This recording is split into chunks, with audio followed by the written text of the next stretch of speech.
Hi student, GID का online class में आप सबका स्वागत है। और आज की क्लास में जानेंगे जीएसटी में इनपुट क्रेडिट मैकेनिज्म के बारे में। और फिर हम लोग जानेंगे क्या आईटीसी यानी कि input tax credit set of के बारे में। और फिर हम लोग जानेंगे किसके बारे में, रिटर्न के बारे में। अब देखिए, सबसे पहले हम लोग बात करें किसका, इनपुट क्रेडिट मैकेनिज्म। अब यहाँ पे कह रहा है आईटीसी का सिमलेस फ्लो जीएसटी का बेसिक स्ट्रक्चर फीचर है, जिसके अंतर्गत आईटीसी फ्लो मैन्युफैक्चरर से कंज्यूमर की ओर होता है। ये ध्यान रखिए, ये पहले ही हम लोग पढ़े हैं कि जो जीएसटी होता है वह एक फ्लो के जैसा काम करता है, जो मैन्युफैक्चरर से होकर किसकी तरफ जाता है, कंज्यूमर यानी कि लास्ट गुड्स के धारक के पास जाता है। ये हम लोग पढ़े भी हैं कि सबसे पहले मैन्युफैक्चरर होगा और मैन्युफैक्चरर जीएसटी देगा गवर्नमेंट को। तो ये ले लेगा किससे, होलसेलर से। किससे ले लेगा, होलसेलर से। होलसेलर ले लेगा किससे, रिटेलर से। और रिटेलर ले लेगा किससे, कंज्यूमर यानी कि हम ये कह सकते हैं कस्टमर से। आ रहा समझे ना। अब इसमें आगे कह रहा है, देखिए सबसे पहले क्योंकि लास्ट मंथ की रिटर्न भरने के बाद शेष बची हुई आईटीसी करंट मंथ की आईटीसी को पहले ऐड किया जाता है, फिर उसे करंट मंथ की लायबिलिटी के साथ एडजस्ट किया जाता है। क्या हुआ जी, सर बताए, तुम आपस में बात कर रहे हो। और आगे कर ले, लोग नहीं उठेगा। ऊपर का जो पटरी है ना उसको थोड़ा सा और आगे कर दीजिए, नहीं जाएगा उठा करके। हाँ पहले समझ लीजिए। अब देखिए, आप कह रहा है कि आईटीसी फ्लो को क्या करेगा, मेंटेन करेगा। और आईटीसी क्या होता है ये आप लोग पहले जानते हैं। आईटीसी क्या होता है पता है ना, क्या होता है आईटीसी। हाँ, परचेज करते समय जो भी हम टैक्स अमाउंट पे करते हैं वही हमारा क्या कहलाता है, आईटीसी। अब यहाँ पे इनपुट क्रेडिट मैकेनिज्म का थोड़ा सा चार्ट समझ लीजिए। जैसे सपोज करिए कि अगर हम परचेज कर रहे हैं तो कभी ऐसा हो सकता है ना कि कई मंथ में हम ज्यादा परचेज करते हैं, ऐसा हो ही सकता है। सपोज करिए हम एक मंथ ले लिए, किसका, पहला मंथ ले, जनवरी का। आया समझे ना। अब इस मंथ में हम परचेज किए कितने का, तो मान लेते हैं परचेज कर लिए 10,000।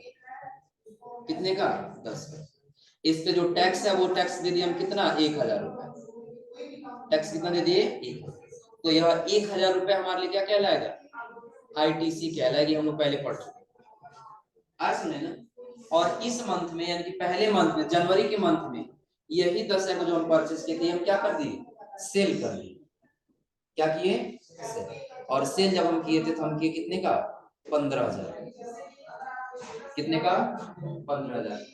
अब इस मंथ में हम 15,000 का सेल किए तो इसमें हम क्या कर दिए, 1,500 रुपए टैक्स कलेक्ट कर लिए।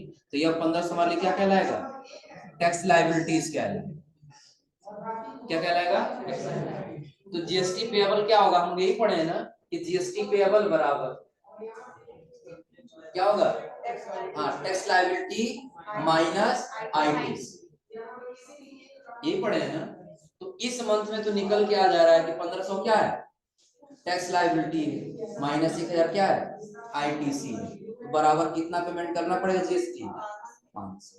तो ये जनवरी मंथ का निकल कर क्या जा रहा है ना। लेकिन अब एक्चुअली हुआ ये चीज कि फरवरी मंथ में, किस मंथ में, फरवरी में हम फिर दोबारा खरीदने के लिए 10,000 का खरीदे। कितने का, 10,000। और इस बार 10,000 जब खरीदे फिर टैक्स कितना दे दिए, 1,000 दे दिए। लेकिन जब सेल किए हैं तो सेल इस बार ज्यादा नहीं किए, मात्र 5,000 का ही कर पाए। कितने का, 5,000 का। और टैक्स इस बार आईटीसी कितना कलेक्ट किए, 5,000। तो इस बार हमको करना तो यही है ना, टैक्स लायबिलिटीज में से माइनस करना किसको, आईटीसी को। ये तो हम पढ़े ही हैं, हमेशा टैक्स लायबिलिटीज में से आईटीसी को क्या किया जाता है, आ सुने ना। अब आप बताइए, अगर जो 500 में से 1,000 को जो माइनस करेंगे तो कोई जीएसटी पेएबल निकलेगा, नहीं निकलेगा ना। तो इसी को सेट ऑफ कर दिया था अगले मंथ में। जो देखिए यहाँ पे आगे कह रहा है कि फिर उसे करंट मंथ की टैक्स लायबिलिटी के साथ एडजस्ट किया जाए। अब अगला मंथ जो आया तो ऊपर भी है ना, देख लीजिए जैसे यहाँ पे कह रहा है क्या, क्योंकि लास्ट मंथ की रिटर्न भरने के बाद शेष बची हुई आईटीसी करंट मंथ की आईटीसी को पहले ऐड किया जाता है। अब पिछले साल की आईटीसी और पिछले मंथ की आईटीसी और इस मंथ की आईटीसी दोनों जोड़ लिया जाता है। सपोज करिए कि फरवरी मंथ हम क्या किए हैं, फरवरी मंथ में 10,000 का क्या किए, परचेज किए। कितने का, 10,000 का हम क्या कर लिए, परचेज कर। 10,000 का परचेज करने के बाद टैक्स हम कितना दे दिए, एक। ये हमारा क्या हो जाएगा, आईटीसी। और सेल करते समय हम कितने का सेल किए, मात्र 5,000। टैक्स कितना कलेक्ट किए, 500। ये हमारा क्या है, हाँ, टैक्स लायबिलिटीज। इतना क्लियर है ना। तो इस मंथ में अभी हमको कोई टैक्स देने की आवश्यकता नहीं है, क्योंकि वो गुड्स हम सेल नहीं किए, अभी हमारे पास गुड्स वो बचा है। अब नेक्स्ट मंथ यानी कि मार्च में, मार्च हम क्या करेंगे, वही और बचा हुआ गुड्स जब सेल करेंगे, तो सेल करेंगे तो हमारा वहां पर टैक्स लायबिलिटीज बनेगा ना। सपोज कि जो बचा हुआ था वो हम सेल कर दिए, फिर कितने में, 10,000 में, और इस बार टैक्स कितना कलेक्ट कर लिए, 1,000। तो 1,000 जो कलेक्ट किए हमारा क्या है, टैक्स लायबिलिटीज है। तो पिछले मंथ का आईटीसी और टैक्स लायबिलिटीज और इस मंथ का टैक्स लायबिलिटी दोनों का आपस में क्या कर दिया जाएगा, जोड़। जो आईटीसी है वो आईटीसी में, और जो टैक्स लायबिलिटी जो टैक्स लायबिलिटी। अब दोनों मंथ का टैक्स लायबिलिटी जोड़ के कितना हो गया, 15। माइनस करेंगे फिर कितना, 1 बराबर कितना आएगा, 500। फिर अगले मंथ में आपको जीएसटी पेमेंट करना। आ समझे ना। क्योंकि ये इनपुट रेट मैकेनिज्म का मतलब क्या, समझ लीजिए कि अगर आपका बिजनेस है, इसी मंथ आप ज्यादा सामान खरीद लेंगे तो आईटीसी आपको ज्यादा मिलेगा, टैक्स लायबिलिटीज कम। तो उस मंथ में आपको जीएसटी पेमेंट करने की आवश्यकता नहीं।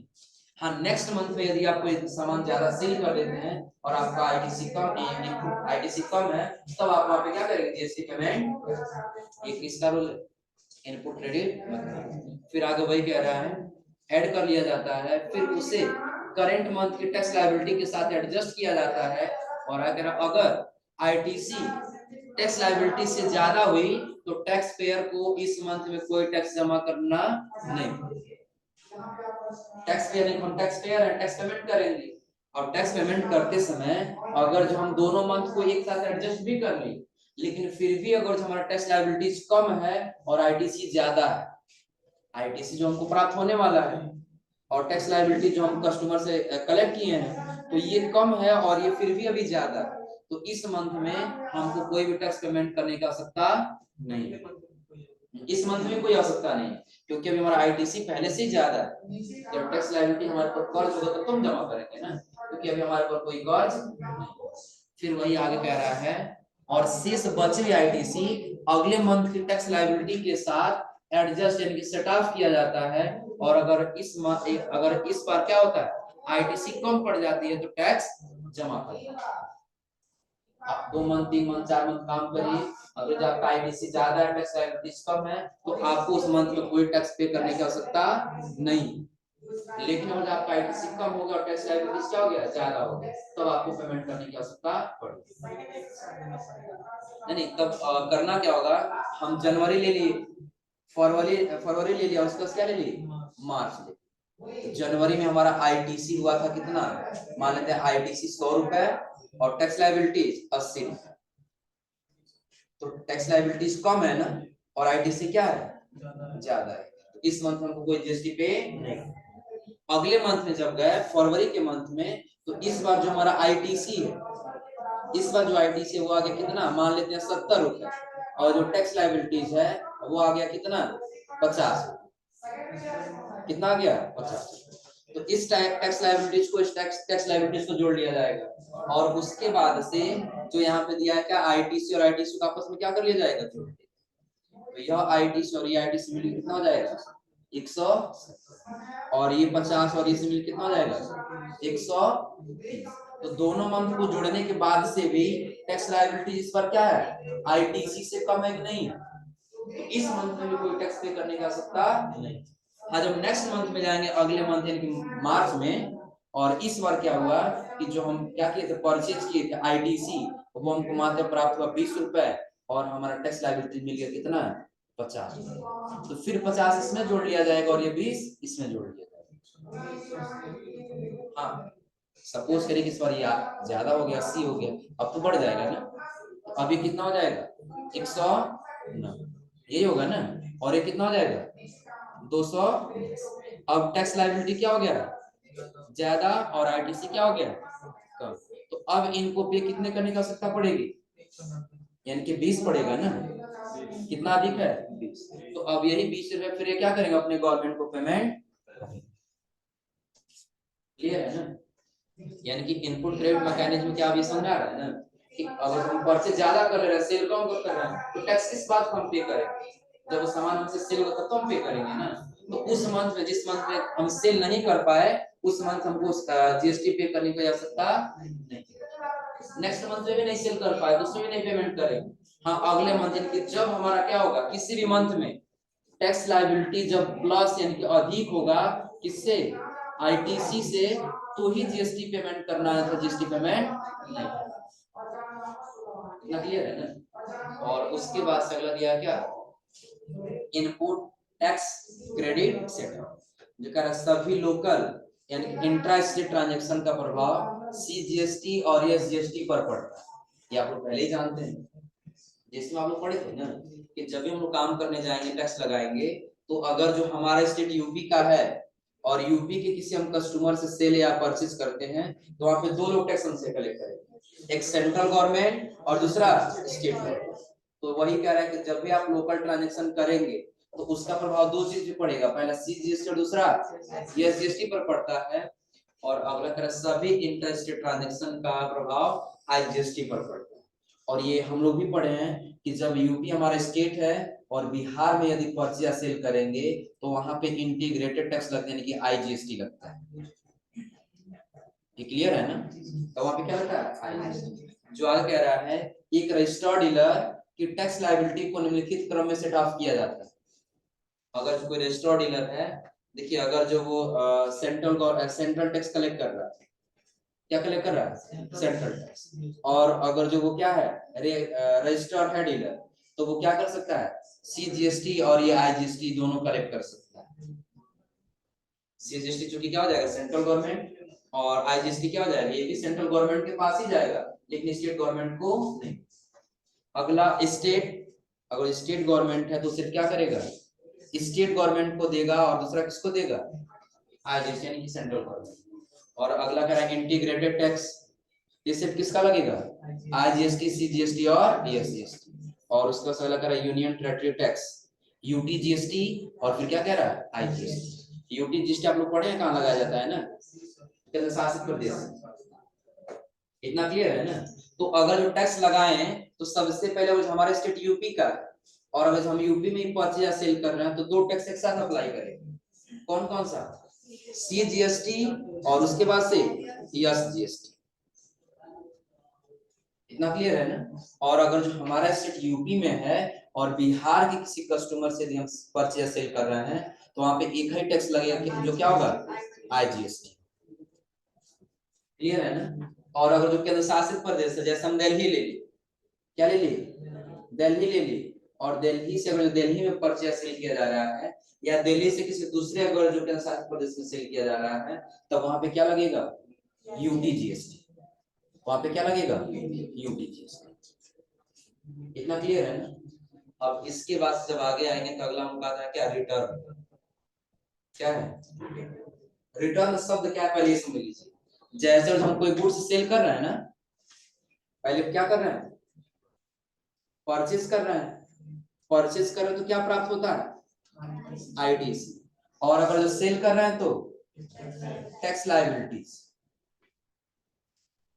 यही होता है ना। अब अगर जो हम कोई वस्तु परचेज किए और कोई वस्तु क्या कर दी, सेल, तो हम पहले से ही पढ़ते आ रहे हैं कि अगर जो हम 100 रुपए में सेल कर रहे हैं और 5 रुपए टैक्स दे रहे हैं, और फिर बाद में हम 120 रुपए में सेल किए और टैक्स कितना कलेक्ट कर लिए, 6 रुपए, तो टैक्स लायबिलिटीज में से माइनस कर दिया जाए किसको, आईटीसी को, बराबर कितना आएगा, तो यही गवर्नमेंट को क्या करना होगा, पेमेंट करना होगा। ये पढ़ते आ रहा है। तो यही जो है हम ये रिटर्न करते हैं अपने गवर्नमेंट को। देखिए हम परचेज कितने का किए हैं, 100 का, जिसमें से हम क्या किए, 5 रुपए टैक्स दे दिए, ये हमारा क्या है, आईटीसी। और सेल करते समय हम 120 रुपए में बेचे थे, जिसमें हम टैक्स कितना कलेक्ट किए थे, 6 रुपए, जिसमें से ये 5 रुपए हमको प्राप्त हो जाएगा आईटीसी, और बचा 1 रुपया हमने गवर्नमेंट को क्या कर दिया, पेमेंट। यही जीएसटी फाइल रिटर्न बोला है। ये क्या बोला जाता है, जीएसटी फाइल, यानी कि जो आईटीसी है ये रिवर्स हो जाता है, यानी कि आपको वापस मिल जाता है। आ समझे ना। लेकिन ये वापस भी किसको मिल जाती है, ये भी आप लोगों ने पढ़ा। सिर्फ किसको मिलता है, रेगुलर डीलर को मिलता है, कंपोजिशन डीलर को नहीं मिलता है। क्लियर है ना। और उसके बाद से जब जाएंगे तो जीएसटी रिटर्न फाइल कब करना होगा। देखिए सभी फाइल का टाइप दिया है। जैसे पहला दिया क्या, जीएसटी R1, अगला क्या दिया है, जीएसटी R2 है, उसके अगला जीएसटी R3। अब जिनको जो फाइल रिटर्न करना होगा, सपोज करो हमारा बिजनेस रेस्टोरेंट है और अगर जो हमको जीएसटी R1 रिटर्न करना पड़ रहा है तो क्या करेंगे, मंथ। और कब, 10, जैसे सपोज करिए आज पहली तारीख है तो पिछले मंथ का हमने लिए यहाँ पे जनवरी, और जनवरी के आगे फरवरी। तो फरवरी का हम क्या कर सकते हैं, 10 तारीख तक हम जनवरी का जो जीएसटी है वो पेमेंट कर सकते हैं। यानी कि पिछले मंथ का जो टैक्स है वो इस मंथ हम कितने तारीख तक पे कर सकते हैं। अब 10 से जैसे 11 हुआ, कितना हुआ, 11, तो एक दिन का जो लेट फी होता है वो 50 रुपए चार्ज किया जाता है। हाँ, सपोज करिए कि अगर जो जनवरी मंथ का हमारे ऊपर टैक्स लायबिलिटी कितना था, मान लेते हैं टैक्स लायबिलिटी था 10 रुपए और आईटीसी था कितना, 5 रुपए। तो जीएसटी पे कितना करना होगा, 5 रुपए। तो ये 5 रुपए अमाउंट जनवरी का हम फरवरी के कितने तारीख तक जमा कर सकते हैं, 10 तारीख तक समय मिलता है जमा करने। लेकिन वो जो 10 तारीख तक हम नहीं जमा कर पाए तो 11, 12, 13 जैसे एक एक दिन बढ़ता जाएगा तो एक एक दिन का कितना चार्ज किया जाएगा, 50, एक दिन का 5। हाँ आ समझे ना। एक दिन का लेट फी कितना जमा किया करना होता है, 50। सर्च कर लेना ब्राउजर पे, देख लीजिए कि जीएसटी लेट फी कितना होता है, 50 रुपए होता है सबके लिए। हाँ कोई भी हो, अगर जीएसटी पेमेंट नहीं किया एक दिन अगर लेट कर दिया तो कितना चार्ज उसका देना होगा, 50। अब देखिए उसके लिए दिया क्या, जीएसटी R2 दिया मंथली, और नीचे फिर दिया किसके लिए, अगर जो जीएसटी R4A आता है, जीएसटी R4 आता है, 9A आता है, तो इनको क्या करना होगा, क्वार्टरली जमा करना होगा। और ये अगले मंथ के कब तक, 18 तारीख तक, और ये उसी मंथ के 31 तारीख तक मात्र जमा करेंगे, दिख रहा है ना। और यदि जीएसटी R9 रिटर्न कर रहे हैं तो यह सिर्फ 31 दिसंबर को नेक्स्ट फाइनेंशियल ईयर में ही करेंगे। समझे ना, यानी कि एक साल का जोड़ करके 31 दिसंबर को क्या करेंगे, पेमेंट करेंगे। और जो जीएसटी 3A करेगा, R3 उसको क्या करना होगा, 15 दिन से ही शुरुआत कर लेना। समझे ना। चलिए यहाँ देख लेते हैं जीएसटी लेट फी।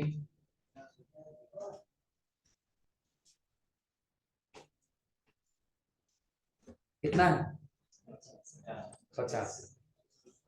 अब 50 रुपए में क्या होगा, 25 रुपया लेगा कौन, CGST, और 25 रुपया कौन लेगा, SGST। अरे समझे ना। हाँ अगर जो भी लेट करेगा तो कितना चार्ज कटेगा, 50 रुपए। देखिए प्रति डे दिया है, दिख रहा है ना। हाँ अगर जो टैक्स लाइबिलिटीज अगर जो आपका कम है और आईटीसी ज्यादा है तो उस समय कितना चार्ज कटेगा, 20। क्योंकि उस समय आपकी कोई रिस्पॉन्सिबिलिटी नहीं है, क्योंकि जब गुड्स सेल नहीं हुआ उसमें आपको टैक्स देने की कोई आवश्यकता नहीं है। बट ये दिया कितना है, 20। समझे ना।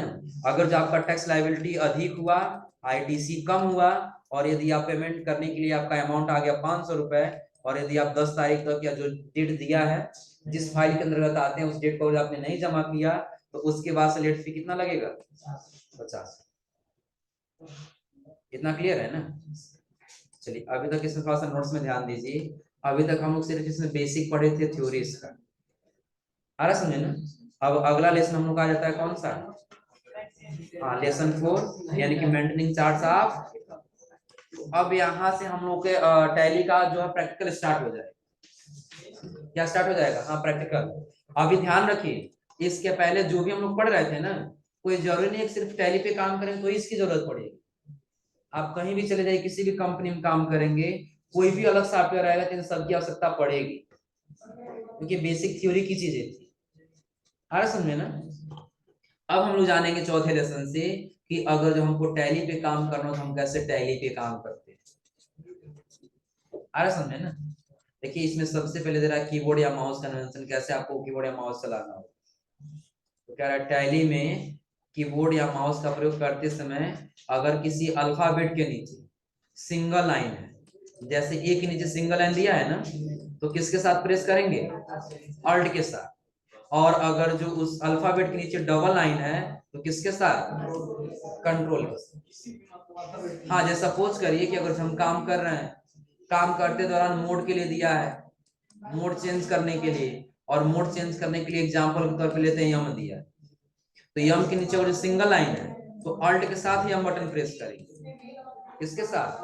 अल्ट के साथ यम बटन। और अगर जो नीचे डबल लाइन है तो कंट्रोल के साथ यम बटन प्रेस करेंगे। क्लियर है ना? और आगे कह रहा है कि स्विच करना हो एरिया आपको। सबसे पहले हम लोग ओपन करते हैं अपना टैली, तो जो लोकेशन दिखाई देता है उसे हम बोलते हैं क्या? Gateway of tally. ओपन किए और ओपन करते जो इंटरफेस दिखाई देता है उसको क्या बोलते हैं हम लोग? Gateway of. जैसे हम लोग कंप्यूटर ओपन करते हैं ना, और ये जो लोकेशन पहले इंटरफेस दिखाई देता क्या बोलते हैं? डेस्कटॉप। वैसे जब हम लोग अपना टैली स्टार्ट करेंगे और जो पहला हमको इंटरफेस दिखाई देगा वही क्या होगा? Gateway of.